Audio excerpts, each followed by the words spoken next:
Well, good afternoon, everybody. It's 2 o'clock. Thank you for joining us here on our first CGAO webinar of 2026. Hopefully we have a lot more to come for you guys this year. Just going to get right into it. We'll give a few people a few more minutes. We have 37 in. I think we had about 50 registered, so we'll give a few more minutes for people coming in a little late, and then I'll hand it off to Linda.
All right, we'll go ahead and get started here. Again, thank you all for joining us this afternoon. My name is Gabe Durant. I'm one of the board members of CGAO. It's our first webinar for 2026. Like I said, we're going to try to get these out quarterly for you guys. A lot of different topics in the GIS community to discuss. So if you know anybody or have any ideas to present yourself, please reach out to me and we'll get you on a webinar yourself. Well, right now we have from Ohio EMA, Linda Slattery is joining us today, going over the State of Ohio GIS initiatives for 2026. So Linda, if you want to go ahead and take over. All right, absolutely. Well, thank you guys for having me. I really appreciate getting invited to be here. So I'm going to go ahead and share my screen here, I think. All right. Okay, can you guys see that? Looks good from our side. Thanks. Okay, perfect. Thanks. Okay, so first I wanted to just quickly introduce myself. I did in the last CGAO newsletter, I did a kind of sort of bio. So if any of you guys read that, you probably got a good idea of who I am. But if you haven't, as I said, I'm Linda Slattery, and I've been at the Ohio Emergency Management Agency since 2020. So I'm going on my 6th year now. And before that, I was at the Ohio Environmental Protection Agency, where I did quite a bit of GIS. And I kind of moved into the field, not necessarily getting my degree in it, but it just happened to be a lot of what I did in my job. And I really enjoyed doing GIS, and it really kind of put me into a GIS position at EPA, and it allowed me to get over here at the Emergency Management Agency. So I'm happy to be here, and I'm happy to be working with many of the counties. And really one of my big goals is trying to get a lot more collaboration going between the state and the counties, because often we really do live in bubbles, and not only between the state and the county, but between counties and counties, and trying to really understand what we're all doing and how we can all help each other and not duplicate efforts is, I think, something that's really important to all of our jobs, because, we're all shorthanded. And as some of you know, I'm the only one here at the EMA, and I'm sure many of your counties have just one person as well. So being able to rely on other people in other areas of the state to really help can make a difference. So anyway, I have just a couple slides. What I wanted to do is talk about what we're doing here at the EMA, how we're structured and how we're different from the counties as best as I can kind of figure that. And then I'm going to go into just a bunch of different demos and kind of showing you what I'm doing and how hopefully you could use those maybe at your county level, or if you can't use those in particular, you could take the concept of it or make copies duplicated, or at least use some of the information and live feeds that I'm pulling in there. So that's what I'm hoping to get through here. Um, I I encourage you all as I'm going through this, and especially with the demos, to just ask questions and interrupt me as I'm going through, because I'm not going to be able to see your hands raised or anything. Or if Gabe, can interrupt me if you see something going on, but just jump in if you guys have any questions, and I'm happy to stop and we'll get through whatever we need to get through. All right. So the EMA. So we are located in this little orange star up here, which is pretty far away from most of the other state offices, which are here in downtown Columbus. ODOT and public safety are a little bit here to the west of downtown Columbus, but we're way up here, and that's really deliberate. And the reason is because if anything should happen, either terrorist wise or natural disaster wise, we're separated enough from the rest of the state government agencies that we could hopefully run independently and continue to move forward, and also be that source of where people can go in the event of something happening to the downtown Columbus area. Um, this tells us what the primary function is. And really, if you kind of take a look at this, what you'll see is that the primary function really involves coordination. And that's the key word. And counties are, in most cases, the lead for any kind of disaster or emergency that's happening across the state. And you guys handle all the day-to-day preparedness, direct response, whatever really has to happen. And the only time we ever take lead is if it's something that may focus on a multi-county event, like maybe a tornado that went through multiple counties. We may try to take a lead on that to try to help with coordination, or if something's going on statewide, such as COVID. We also help to do the coordination between any federal agencies, such as FEMA. And if counties happen to have or happen to need help during these kind of emergencies, whether it's emergency or even a non-emergency kind of thing, if they need to procure resources, or if something exceeds whatever capacity they happen to have, they'll reach out to the state, and we do what we can to help fill that need. During non-emergencies, the state EMA is responsible for coordinating training and exercising, developing plans, distributing grants, a lot of boring stuff, but that boring stuff is really needed because we want to make sure that all the local jurisdictions are prepared if there ever is an event. We want to make sure everybody has what they need and they're ready for it, so that whatever happens, the community could bounce back as quick as possible and people can get back into their homes and their lives as soon as they can. We also have 5 regional offices around the state, and these are kind of our mobile EMA people, and they work directly out of their homes, but they're pretty much on the road all the time, and they're out in the counties. They're helping them put plans together. And they're also assisting them if there ever is an emergency. So if there's ever something going on, you're probably going to see one of our regional EMA staff in the EOC for that county.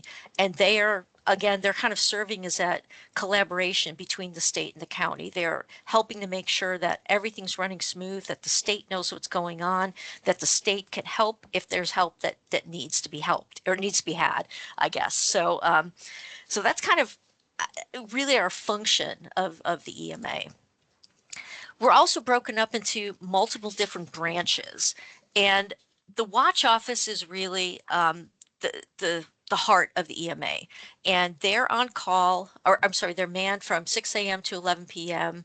every day, and after, in those off hours, somebody's on call all the time. So there's always somebody there.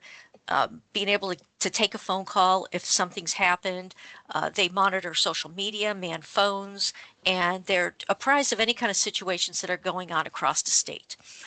They use a primary GIS tool called Ohio Sentry, which I will get into when I'm doing some of my demos, and you'll see what they end up doing.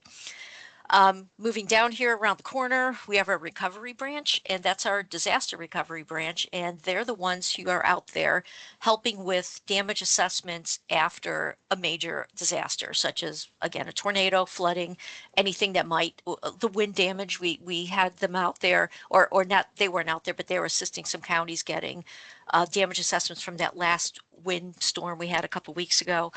And they're out there, they use Survey 123 mobile app that they can put their damage assessments in, and that ends up updating a dashboard. So the state as well as the counties can really see what's going on in real time. Mitigation is the next one. And the mitigation branch really helps to make, or tries to help make, communities more resilient to any kind of disaster. So they try to make sure that as little damage will happen during an event and those communities can bounce back as quickly as they can. And they use a lot of GIS to help determine where to best apply mitigation techniques for any kind of natural hazards, such as flooding, extreme weather, and help to determine vulnerability. Radiological, there are 4 nuclear power plants that are either in or near Ohio. 2 of them are in Ohio up along Lake Erie. One is in Ottawa County, one's in Lake County.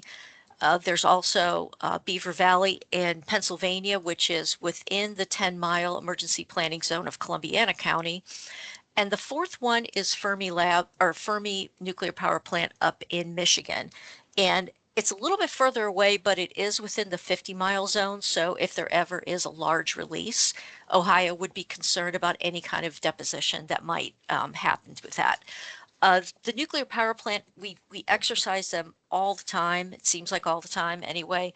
And they really focus on helping to keep public safe, maybe sheltering in place, evacuation, whatever we need to do, and trying to work with the counties and with the public to make sure everybody's as safe as possible.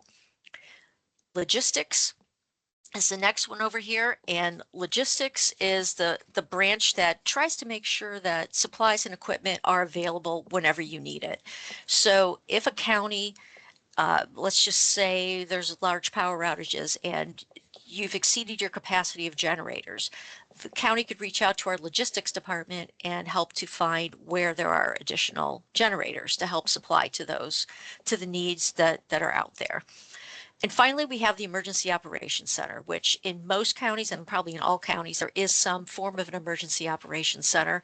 And this is really where all of these groups, all of these branches, as well as many of our other state partners and federal partners, come together to try to have a central place for everybody to coordinate that kind of response. And that is all I have on here. And now I'm going to stop sharing for a moment and reshare to get, I'm going to do this here and I'm going to share it over here. Let me get out of this thing and we'll come here. Okay, does anybody have any questions so far before I jump into the demos? And by silence, I figured no. Okay, but again, just jump in as we start going through all of this stuff. All right, so the first thing I want to talk about is really the big application we have. And I know a lot of you have probably seen this in some way, shape, or form, but it's called Ohio Sentry. And Ohio Sentry is the main situational awareness tool that's used by not only our watch office, but many counties get into it, as well as our state partners. When you first open Ohio Sentry, you see the situational dashboard. And about a week or 2 ago, this was really a little more exciting to look at because we had a lot more flooding going on. We had a lot more weather happening here. We had a few earthquakes, low-level earthquakes that happened.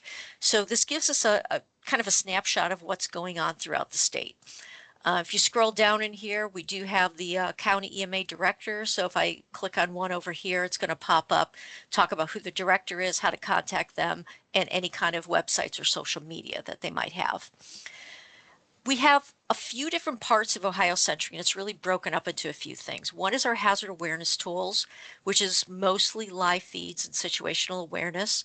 We also have the FEMA community lifelines, which are more of static data and embedded websites from other agencies or other sites. And then we have our login area where It's a little bit more secure. Some of the stuff is watch office operations, and some of it is secure data that other agencies don't want to be out to the public. Um, and I should do this first before I get any further. I'm going to put all these links that I'm working on right now, as well as a login to um, to Ohio Sentry. So hang on here. I put all this stuff in a document, and hopefully this is going to post in here okay. So you guys could either play along or do what you'd like to do. So there we go. All right. So that's that. Those are all the links for the things I'm going to show you today. And there's an Ohio Sentry password. This password gets updated every quarter. And it allows you to get into these login required sites through Ohio Sentry. And this goes out to the county EMA directors and state partners in general. All right, so let's go into the hazard awareness tools first of all. So the hazard awareness tools, most of what we see in here is going to be pulling off of Esri live feeds. This was built in Experience Builder, and it has multiple embedded maps and dashboards throughout most of this. So we start with live weather, weather alerts. And again, this was much more interesting, a few weeks ago. Weather forecasts and so on, anything you want to get through National Weather Service. Flooding, this is pulling the USGS stream gauges. So all of this stuff is coming through, anything on Lake Erie. And here's why I'm saying we have a lot of embedded stuff that's going in here. So we'll embed anything from National Weather Service, harmful algal blooms that are coming from NOAA. This is our beach access over here. So anytime that there's going to be any kind of beach alerts, that's going to show up over here, bathymetry and so forth. So each one of these is really going to pull you into a new live feed, basically, to kind of look and see what might be going on around the state. And that's basically our hazard awareness, and you can kind of go through here as you wish. The next one are the community lifelines, and this is what I said. These are mostly going to be static data sites and embedded websites. And I'm just going to go through a couple of these. I'm not going to really go through everything. And you'll see in here we have this is looking at static data for military bases, county sheriff contact, specialty teams. This is something that requires a login, and this is pulled out of the SIMS database, which is oh gosh, I'm trying to remember what it stands for. CIMS. It's the cyber. Geez, I'm not even going to remember it anymore. But anyway, this is pulling from there, and these are any of the teams that happen to be typed. So we're looking at some of the law enforcement teams, canine search and rescues, incident management teams, SWAT teams, Swiftwater Rescue, robots, different things like that. And you can click on a team. In this case here, I'm looking at where the incident management team type 3 is. It's right here. Because it's a type 3 team, they're given 30 minutes to actually be on scene. So if you're going to call this incident management team type 3, which I think this actually is the task force 1 team, but oh no, I'm sorry, it's Butler County EMA. They basically have 30 minutes to be able to get on scene to a site from here.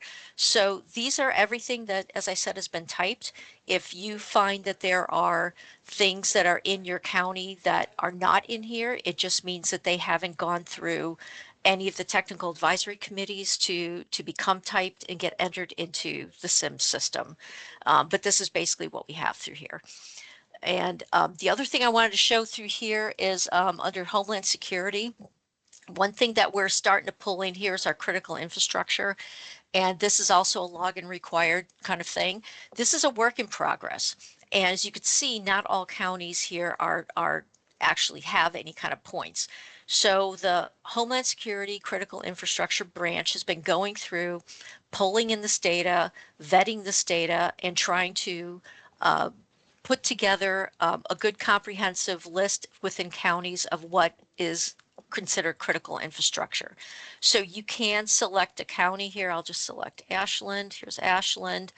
And I could look at a particular sector. Let's say critical manufacturing is going to pull that out. If I want to get the go ahead and pull that data out of there, I'm going to draw a box around it. and that's going to give me a list of everything that's within that critical manufacturing infrastructure, and I could download the data from here. So this is a work in progress.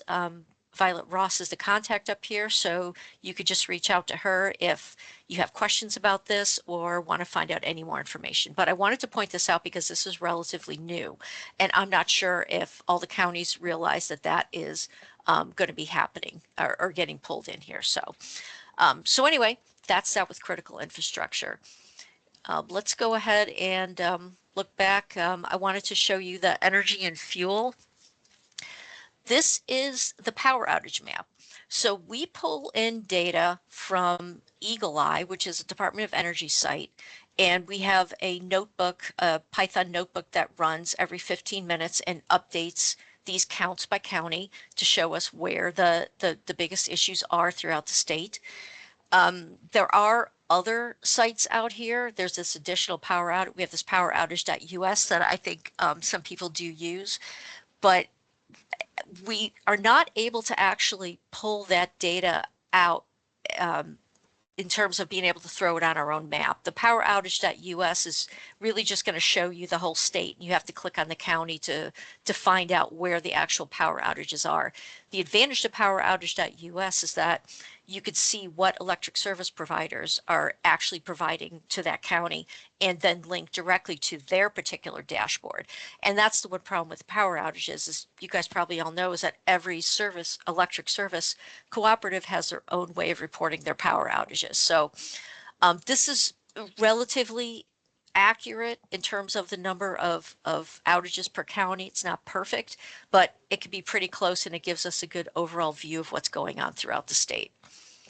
And then nuclear power plants, and I'm going to get more into nuclear power plants a little bit later when I show you what we're doing with that.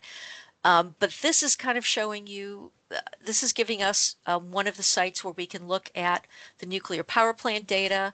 I can come over here. Let's just go 15 miles, and I'm going to put a point over here. Let's say this is where my incident occurred, and it's going to bring up all of the critical infrastructure that's within there, and I could download that data if I want. But I have other tools that I use during those nuclear power plant exercises. These are really just available for anybody who might need them during either non-exercise times or maybe during a real event, if they want to be able to look through this data. And we have those for all of these as well. So that's the community lifelines. Again, as I said, you guys can kind of go through all of these as you wish, and some of them you'll see it's login required, and some of them are not. We also have the statewide, it's called the impact overview, and this is what the Watch Office uses to determine what is kind of the state of the state. And this is, this dashboard, this particular dashboard is actually updated through a series of surveys. We use a lot of surveys here at the state, and those surveys are used to update a lot of this data. So our Watch Office, when they get notified that there's some kind of a impact to a community lifeline, they go in, they fill out the survey. It changes the colors on these lifelines over here, talks about the EEIs, shows which counties have issues. And we also have these county incident reports. You see there's, this is usually coming in from the county EMAs or from our regional EMA staff, and this is telling us what is going on. So if I click over here on this one off of Perry County, it's going to say this is a real world event, and it's saying here there's a water main break in Perry County EMA. So these will stay up here as long as that incident is still active. So this can give you a nice overview of what is the state of what's going on, because you may know what's going on in your county, but maybe a neighboring county has an incident that's even on the border that you haven't heard about. So so it's kind of good to know, and it gives you a good overall feel of what's going on throughout the state. This is another one. Nothing's really happening right now. A couple weeks ago, this was pretty busy, but this is looking at which counties have open EOCs, counties with emergency declarations, or any counties that have open EOC resource requests. So this is something that kind of gives us at the state level an idea of what is happening, where the needs are, and where might which counties or which areas might potentially need additional resources. And there's a few other things in here, some things that we're kind of messing with. So I'm not going to really go through a lot of those because these are all still kind of in progress things that we're working on here. Okay, off of Ohio Sentry, there's going to be, with the elections coming up, we've been working lately, the last couple of years, with the Ohio Secretary of State. And with the elections coming up, they have asked us to help them out and provide a situational awareness dashboard for them in relation to the election and in relation to polling locations. So this is what it will look like. It'll have an additional tab at the top here, and it will require a login. This is what it looked like in the 2025 general election in November. At the end of April, I will get an updated list of polling locations, so this will all get updated.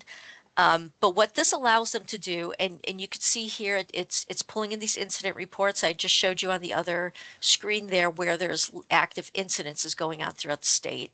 But we could select a county. Let's go ahead and select Adams. Going to zoom into Adams. It'll start showing live. This is live traffic. It'll show any Waze alerts. This is showing here that there's a road closed over here. It'll show the county will become colored from that power outage dashboard I showed you. So if there are power outages that are occurring in this county, that will be indicated on here. It'll show the live weather coming through here as well. It does not show any kind of, what any kind of wait times might be at those polling locations. This is really just looking at incidence awareness near those polling locations.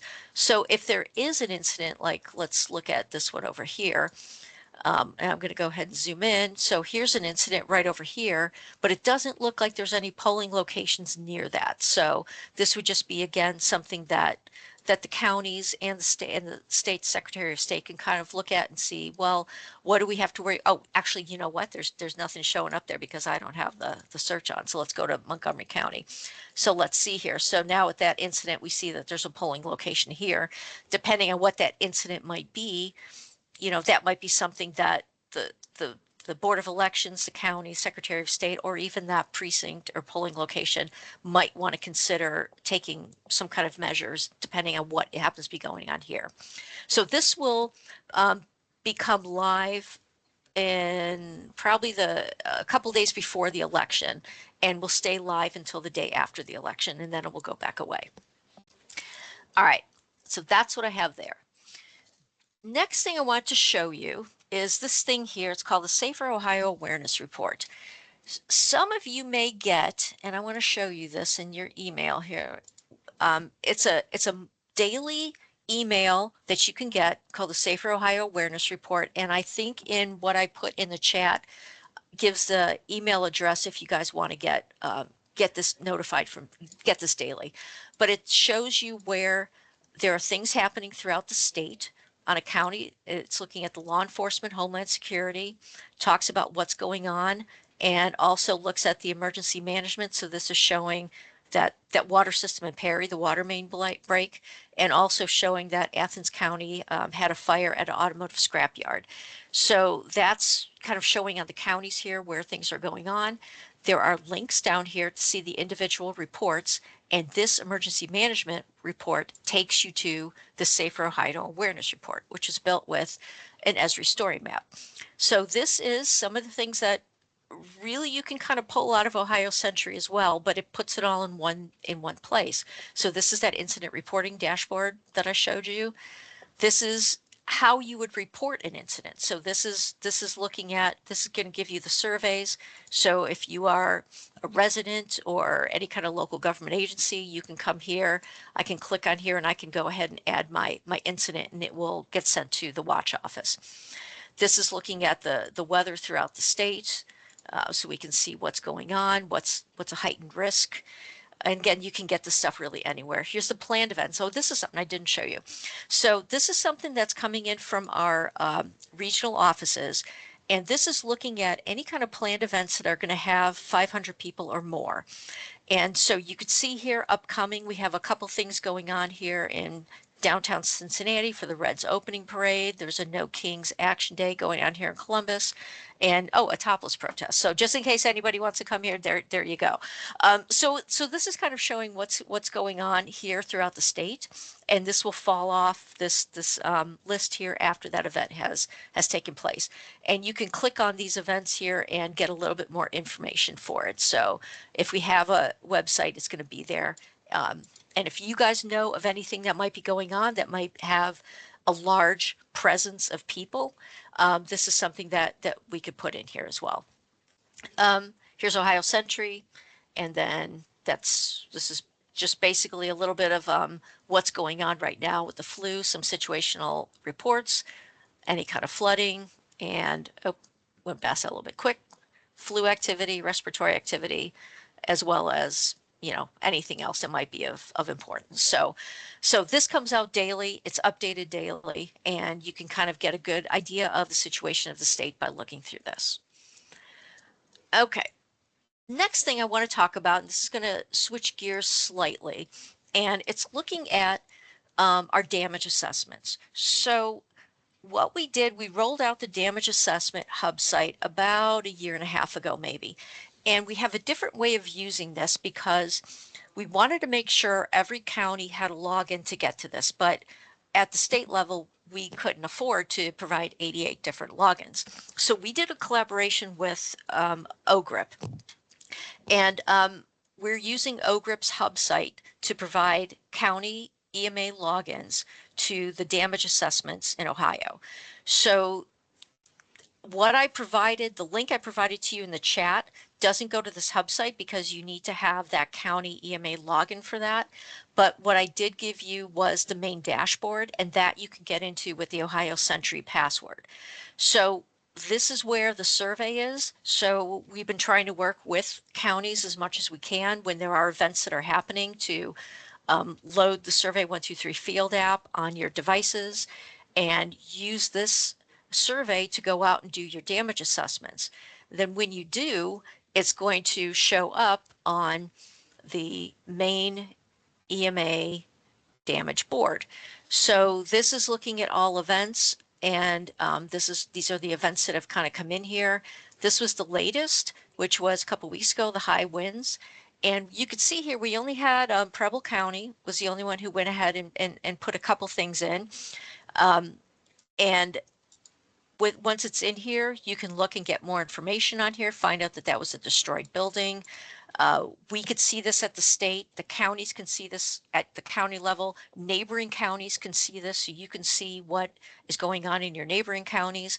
But what's nice is that, and I'm not going to be able to show this as well because I have my administrator login, so I see everything, but we have a county editing app right here.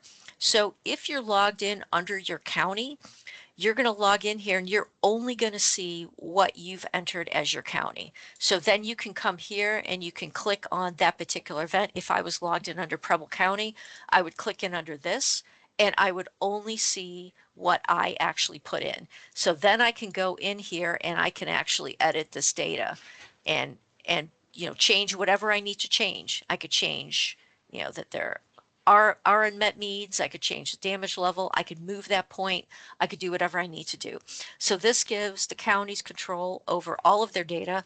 They could download the data if they need to, and it's hopefully something that we're really trying to push more counties to be able to use this because it puts it all in one location. I know there are other counties that have their own applications. Some of them are using a similar Esri tool. And one of the ways we can work with that is, for example, Cuyahoga County, we have a direct link to their damage assessment URL. So we can go ahead and connect to that and actually pull that into this map as well and see that data. So it could come in here or we could connect to it another way. However it works out, we can make sure that everybody can really have access to that data and be able to see what's going on. Along that same lines, and that's that one there, is we have this intrastate mutual aid resources, which falls under logistics. And we are using the exact same login as we do for the damage assessments.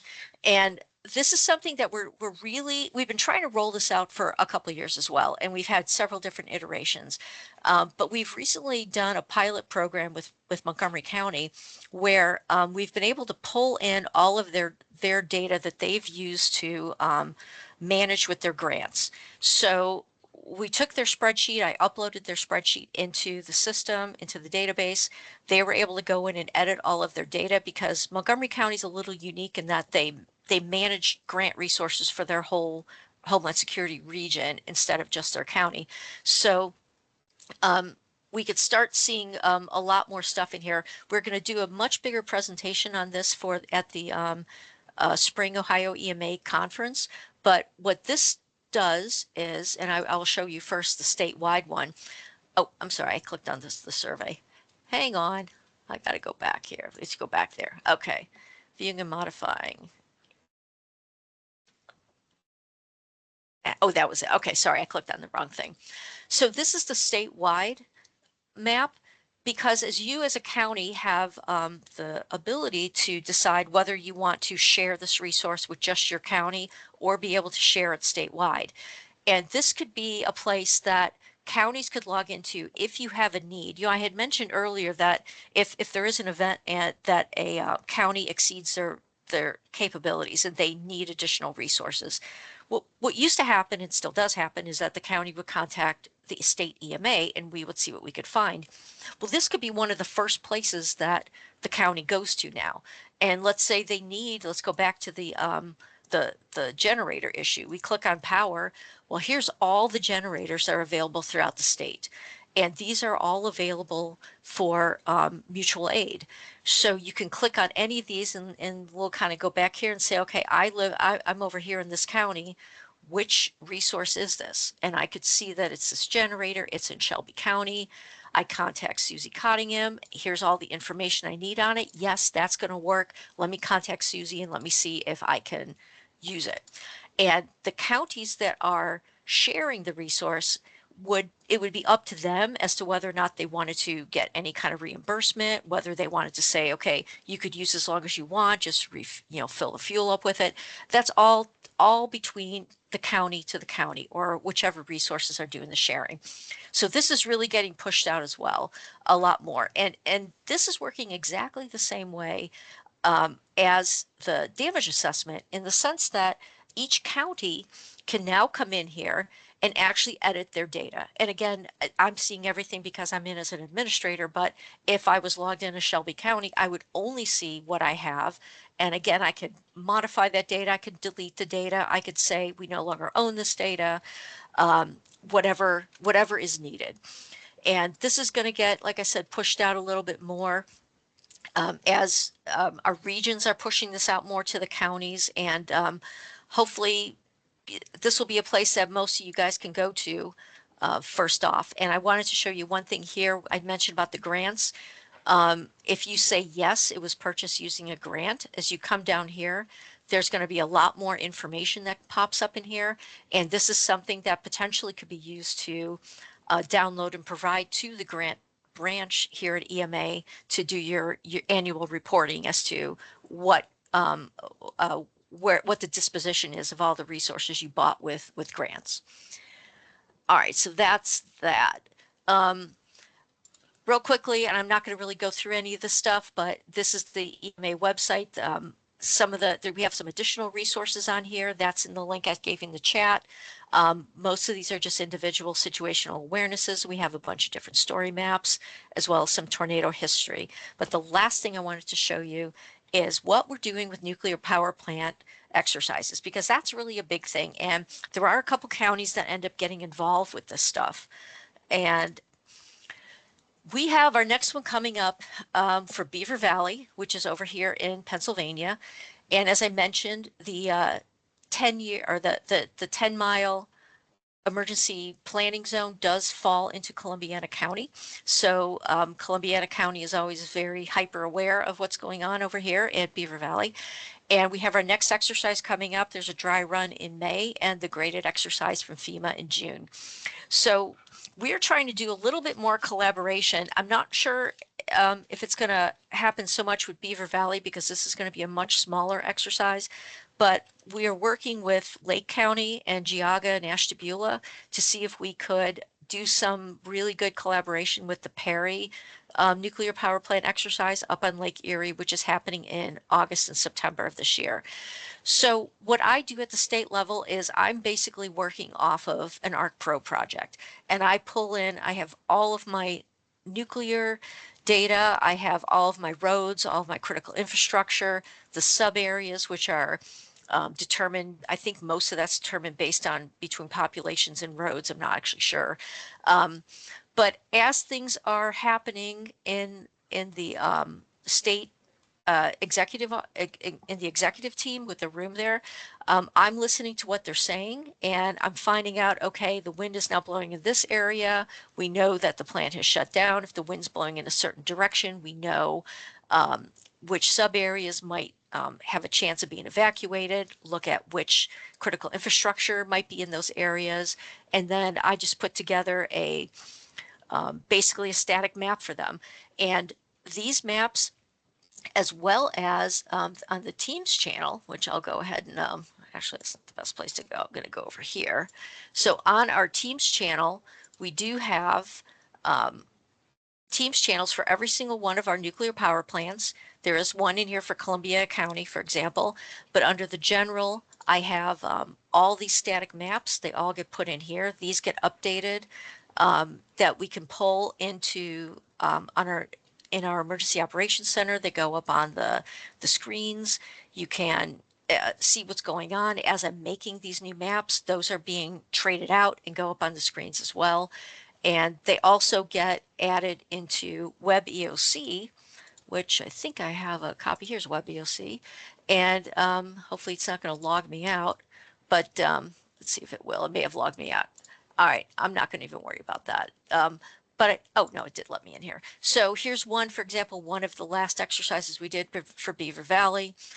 We look at what's called a keyhole, and that is showing that the wind direction in this case was heading down to the southwest, and there's only a small portion that was going to be affected in Columbiana County. And this is showing them that this area here is probably what we're going to want to have evacuated, very close to an intake. So it's looking at all the situational awareness that's going on. And we're hoping to be able to provide a lot more of this collaboration with these upcoming exercises to see if we can work better with the counties. And because I mean, I would love to know what you guys do in the county end, and I'm sure you would like to know what I'm doing too. And maybe there's some duplicate work that we're doing that we could end up being much more efficient if there truly was an emergency. That is really all I have. Does anybody have any questions on anything I showed you today? Or want me to go through anything more?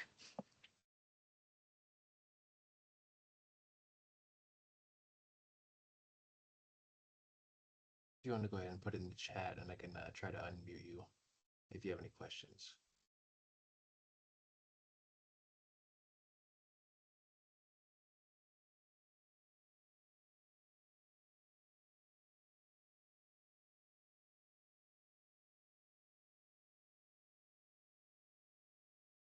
Anybody? Josh is asking me, do you have a data source list? Oh, yeah, I have a lot of stuff that I'm pulling in there. So I don't have a list per se, but I could start putting some of that stuff together, and especially if there are things you're more interested in, which is some of the critical infrastructure. I definitely could put something together and get that out to all of you. I'd be more than happy to do that. I did provide a partial list of that up to uh, the Northeast counties with Lake, Geauga, and Ashtabula for the upcoming exercises. So yeah, I'm more than happy to. I used to get a lot of my data from the Highfeld data, which was kind of half, half good, half bad anyway. But as we all know, that really went away. So I have lost a lot of data sets, but I am pulling stuff in from, well, I get a lot of the OGRIP data, I get ag data, EPA data, stuff from ODOT, DNR, all kinds of places. So, and of course, all the live feeds that are coming from Esri. So yes, I am more than happy to do that. And as you guys, if you go through any of the, like the apps that I gave you there, if there are certain things that you see I have in there that you definitely want, that let me know. If there are any templates that maybe you like how I put something together and would like to copy it, I'm more than happy to pass that on to you guys too. So just please use me as a resource. You know, that's really why I'm here.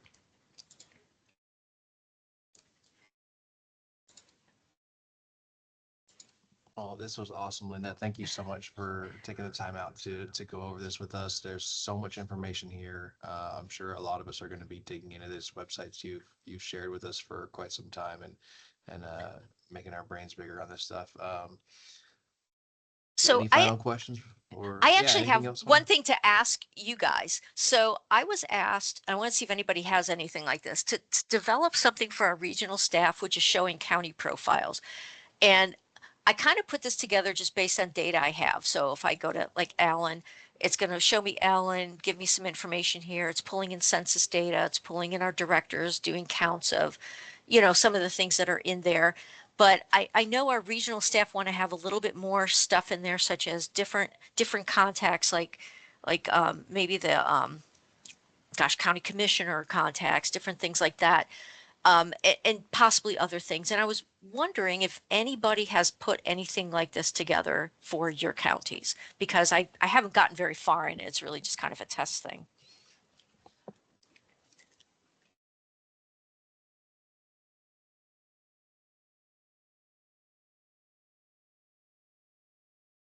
Doesn't look like anybody's done that, but that's a great No. idea.